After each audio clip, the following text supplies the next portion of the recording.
Friend, आज का topic है सीपीसी का अमेंडमेंट्स ऑफ प्लेडिंग्स। आज हम देखेंगे कि अमेंडमेंट्स ऑफ प्लेडिंग क्या होता है और ये सीपीसी अमेंडमेंट्स ऑफ प्लेडिंग्स को कहाँ डील किया गया है। तो ये अमेंडमेंट्स ऑफ प्लेडिंग्स जो है वो सीपीसी का ऑर्डर 6 और रूल 17 में डील किया गया है। अब हम देखेंगे कि ये जो अमेंडमेंट्स का जो प्रोविजंस है उसका बेसिक प्रिंसिपल, उसका ऑब्जेक्टिव क्या है। तो जो अमेंडमेंट्स का जो प्रोविजंस है और अमेंडमेंट जो किया जाता है वो अमेंडमेंट्स जो होता है वो प्लीडिंग्स में अमेंडमेंट होता है। और प्लीडिंग्स का मतलब जो ऑर्डर 6 रूल 1 डिफाइन करता है, प्लीडिंग्स का मतलब होता है प्लेंट और रिटन स्टेटमेंट। जैसा कि हम लोग जानते हैं कि प्लेंट किसके द्वारा लाया जाता है और रिटन स्टेटमेंट किसके द्वारा लाया जाता है। तो प्लेंट जो है वो प्लेंटिफ के द्वारा लाया जाता है और प्लेंट में जो है वो प्लेंटिफ का स्टेटमेंट ऑफ क्लेम होता है और रिटन स्टेटमेंट में डिफेंडेंट का counter claim, statement of counter claim होता है। और यही प्लेंट और प्लीडिंग्स में जो अमेंडमेंट्स का प्रोविजंस है ऑर्डर 6 रूल 17 में, इसी को हम लोग आज डिस्कस करेंगे। अब देखेंगे कि ये ऑब्जेक्ट्स प्रिंसिपल क्या है अमेंडमेंट्स का। तो जो बेसिक प्रिंसिपल है अमेंडमेंट्स करने का प्लीडिंग्स में, वो बेसिक प्रिंसिपल है to decide the real question of controversies between the parties. मतलब प्लेंटिफ और डिफेंडेंट के बीच जो रियल कंट्रोवर्सीज है, the question of real controversies है, उसको डिसाइड करने के पर्पस से अमेंडमेंट्स का प्रोविजंस बनाया गया है। अब अगर real question of controversy decide नहीं होगा तो उस स्थिति में क्या होगा, दोनों parties, either of the parties को जस्टिस नहीं मिलेगा। और ये जो अमेंडमेंट्स का प्रोविजंस है इसका ऑब्जेक्टिव है to serve justice, to secure justice और नेचुरल जस्टिस करना। कोर्ट का काम है नेचुरल जस्टिस और जो रियल कंट्रोवर्सीज है उसको डिसाइड करना। अब हम देखेंगे कि सपोज कीजिए कि प्लेंटिफ एक शूट लाया डिफेंडेंट के अगेंस्ट में और उसने जो उसका जो स्टेटमेंट ऑफ क्लेम है, स्टेटमेंट ऑफ फैक्ट्स जो है प्लेंट में, उसमें कुछ ऐसी बात है जो at the time of filing of the shoot, at the time of drafting of the shoot वो छूट गया। और वो फैक्ट्स अगर प्लेंट में ऐड नहीं किया गया तो जो कंट्रोवर्सीज जो हैं पार्टीज के बीच, प्लेंटिफ और डिफेंडेंट के बीच, वो डिसाइड नहीं हो पाएगा। तो इस स्थिति में जो कोर्ट है अमेंडमेंट्स, प्लीडिंग्स में अमेंडमेंट को अलाउ करेगा। ठीक है। अब है कि कोर्ट को जब अमेंडमेंट्स पिटीशन को अलाउ करना है या डिसअलाउ करना है, तो अलाउ का केस में कोर्ट को बहुत हाइपर टेक्निकल रूल को अडॉप्ट नहीं करना है। लिबरल एटीट्यूड अडॉप्ट करता है। अगर कोर्ट को ऐसा लगता है, कोर्ट अगर सेटिस्फाई होता है कि जो अमेंडमेंट्स लाया गया है और वो अमेंडमेंट्स जो है वो बोनाफाइड अमेंडमेंट्स है और अमेंडमेंट नहीं करने से जो केस का जो डिसीजन है एडजुडिकेशन प्रॉपरली नहीं हो पाएगा, तो कोर्ट उसको अमेंडमेंट्स को अलाउ करेगा। अब हम देखेंगे कि बेयर एक्ट जो है, ऑर्डर 6 और रूल 17, वो क्या कहता है, बेयर एक्ट का क्या लैंग्वेज है, और ये जो अमेंडमेंट्स का जो प्रोविजंस है वो किस स्टेज में और किस सर्कमस्टांसेस में अलाउ किया जाएगा कोर्ट के द्वारा और किस सर्कमस्टांसेस में डिसअलाउ किया जाएगा, ये हम लोग डिस्कस करेंगे। और ये जो ऑर्डर 6 का रूल 17 है वो कहता है द कोर्ट में at any stage of the proceedings. अब यहां पर जो देखेंगे कि ये मे वर्ड यूज किया है, द कोर्ट में at any stage of the proceeding. इसका मतलब ये हुआ कि ये कोर्ट का डिस्क्रेशन है। पार्टीज जो हैं as a matter of right amendments को क्लेम नहीं कर सकते। ये कोर्ट का टोटली डिस्क्रेशन है।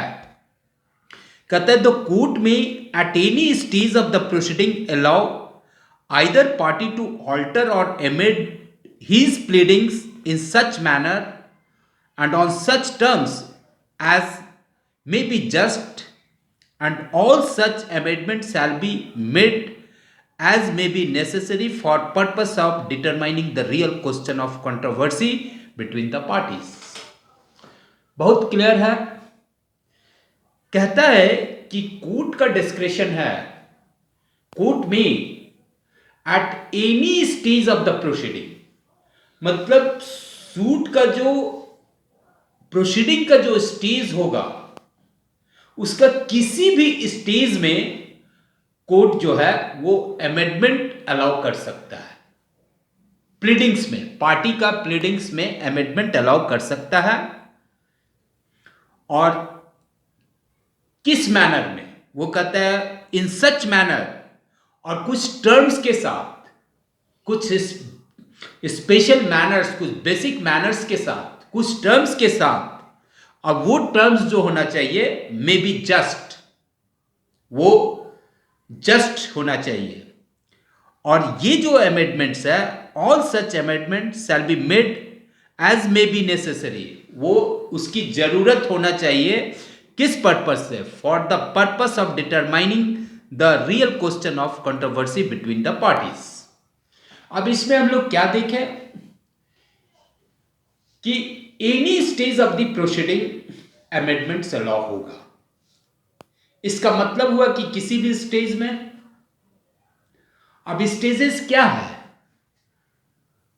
जब हम लोग सूट इंस्टीट्यूट करते हैं, ट्रायल कमेंस होता है, तो आफ्टर कमेंसमेंट ऑफ ट्रायल और होल ट्रायल, पूरे ट्रायल में, पूरे प्रोसीडिंग के किसी भी स्टेज में अमेंडमेंट्स को अलाउ कर सकता है। अब यहां एक बात और देखेंगे कि ये eight any stage of proceedings का मतलब सिर्फ ट्रायल कोर्ट ही नहीं है, एपलेट स्टेज में भी अगर कोर्ट को ये लगता है कि जस्ट है और नेसेसरी है to decide the real question of controversy, to determine the real question of controversy, that even in appellate stage जो है वो amendments कोर्ट अलाउ करेगा। इसका मतलब क्या हुआ कि जो कोर्ट एट फर्स्ट इंस्टेंस है वहां भी अमेंडमेंट अलाउ होगा, फर्स्ट अपील कोर्ट में भी अमेंडमेंट अलाउ होगा, सेकेंड अपील कोर्ट में भी अमेंडमेंट्स अलाउ होगा, और साथ साथ जो special leave petition supreme court में जो फाइल होता है वहां भी अमेंडमेंट अलाउ किया जा सकता है। अब देखेंगे कि अमेंडमेंट्स जो है इसमें एक प्रोवाइजो भी है और ये प्रोवाइजो है, provided that no application for amendment shall be allowed after the trial has commenced. कहता है कि अमेंडमेंट्स अलाउड नहीं किए जाएंगे जब ट्रायल शुरू हो जाएगा। अब ये तो बड़ा कॉन्ट्राडिक्शन है। फर्स्ट जो रूल्स है उसमें कह रहा है कि कोर्ट में at any stage of the proceeding, एक तरफ कहा जा रहा है कि at any stage of the proceeding amendments can be allowed, और प्रोवाइजो में कह रहा है कि no application for amendment shall be allowed after the trial has commenced. जब ट्रायल स्टार्ट हो जाएगा, ट्रायल जब शुरू हो जाएगा तो अमेंडमेंट अलाउ नहीं किए जाएंगे, अमेंडमेंट एप्लीकेशन अलाउ नहीं किए जाते हैं। लेकिन इसमें भी एक एक्सेप्शन दिया हुआ है, unless the court comes to the conclusion that in spite of due diligence the party could not have raised the matter before the commencement of the trial.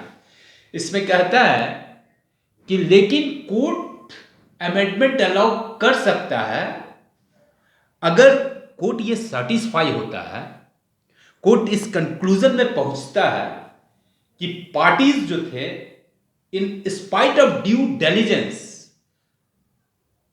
Diligence के बावजूद भी जो फैक्ट्स को, जो मैटर को रेज करना चाहिए था बिफोर कमेंसमेंट ऑफ ट्रायल, वो नहीं कर सका। उस स्थिति में जो है वो court even after commencement of the trial amendment allow करेगा। अब इसमें दो बात है। प्रोवाइजो में जो है, जो रूल 17 में है, कहता है द कोर्ट में एट एनी स्टेज, मतलब कोर्ट का वहां डिस्क्रिप्शन है, और प्रोवाइजो में कहता है कि अमेंडमेंट शैल बी अलाउड। यहां वर्ड यूज किया है शैल, तो शैल बी अलाउड का मतलब है कि अगर ड्यू डिलिजेंस पार्टीज शो करता है और कोर्ट ये सेटिस्फाई हो जाता है कि in spite of due diligence matter raise नहीं किया गया था बिफोर कमेंसमेंट ऑफ ट्रायल, तो वो the court shell allow the amendments. और इस तरह से हम देखें कि ऑर्डर 6 रूल 17 अमेंडमेंट्स का प्रोविजंस है, और अमेंडमेंट्स कैसे पार्टीज के द्वारा लाया जाएगा, किस फैक्ट्स, किस सर्कमस्टांसेस में अमेंडमेंट अलाउ किया जाएगा और किस सर्कमस्टांसेस में अमेंडमेंट डिसअलाउ किया जाएगा। अब देखेंगे कि अमेंडमेंट डिसअलाउ कब होगा। कोई ऐसा अमेंडमेंट लाया गया, कोई ऐसा फैक्ट्स लाया गया जिससे पूरा केस का, शूट का नेचर चेंज हो जाए, कॉज ऑफ एक्शन चेंज हो जाए, साथ साथ जो प्लेडिंग्स है उसमें कॉन्ट्राडिक्शन आए, तो इस स्थिति में, इस सर्कमस्टांसेस में कोर्ट जो है वो अमेंडमेंट्स को अलाउ नहीं करेगा। और जो डिफेंडेंट का जो अमेंडमेंट होगा जिसमें वो एडमिशन, जो फैक्ट्स को एडमिट करता है, अगर वो फैक्ट्स को वापस लाना चाहेगा थ्रू अमेंडमेंट, तो उस परिस्थिति में अमेंडमेंट अलाउ नहीं करेगा। लेकिन डिफेंडेंट के केस में कोर्ट जो है वो काफी लिबरल एटीट्यूड अडॉप्ट करता है व्हाइल डिसाइडिंग द अमेंडमेंट्स, जबकि प्लेंटिफ के केस में वो काफी कॉशियसली अमेंडमेंट्स को अलाउ किया जाता है। And this is all about the amendments of pleadings. Thank you so much.